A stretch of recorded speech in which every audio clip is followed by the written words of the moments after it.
নমস্কার বন্ধুরা, আজ আমি আপনাদের এমন এক অসাধারণ বাঙালি মহিলার কথা বলবো, যিনি বাঙালি নারী জাতিকে এক অনন্য উচ্চতায় পৌঁছে দিয়েছিলেন তার স্বদেশপ্রেম এবং সাহসিকতার মধ্যে দিয়ে।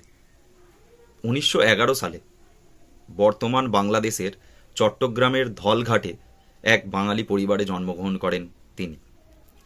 ছোটবেলা থেকেই পড়াশোনায় তুখোড় ছিলেন তিনি।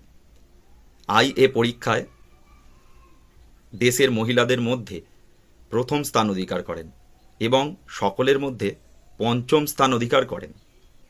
এর ফলে 20 টাকা করে সেই সময়ে বৃত্তিও পেতে থাকেন তিনি প্রতি মাসে। তো তিনি চাইলেই কিন্তু একটা ভালো চাকরি জোগাড় করে বা আরও পড়াশোনাকে এগিয়ে নিয়ে গিয়ে সুন্দর একটা সুখ স্বাচ্ছন্দ্যময় জীবন ধারণ করতে পারতেন। কিন্তু তিনি তো তেমন মেয়ে নন। তিনি অনন্যা, তিনি বিজয়িনী।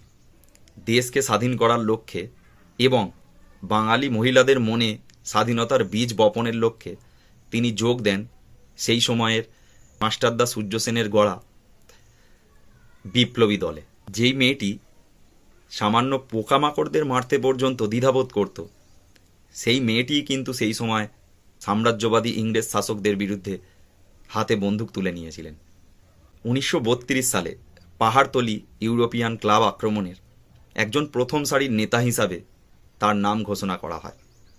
15 জনের সেই দলের বিপ্লবীরা ইউরোপিয়ান ক্লাবে অগ্নিসংযোগ করে। তাদের মধ্যে 11 জন ধরা খায়, একজন প্রাণে মারাও যায়। মেয়েটিকে ধরার লক্ষ্যে ব্রিটিশ পুলিশ সর্বদা তার চড় পাঠিয়ে দেয়, কিন্তু মেয়েটি তো অন্য জিনিস, ব্রিটিশ পুলিশদের হাতে সে ধরা দেবে না। তাই সায়ানাইড খেয়ে মৃত্যুবরণকে সে আরও শ্রেয় মনে করে ব্রিটিশ পুলিশদের হাতে ধরা পড়ার চেয়ে।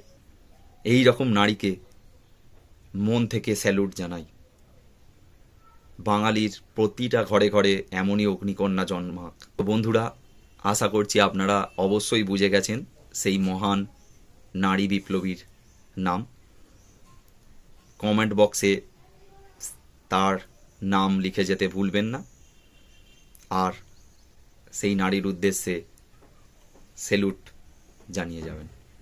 নমস্কার, ভালো থাকবেন প্রত্যেকে।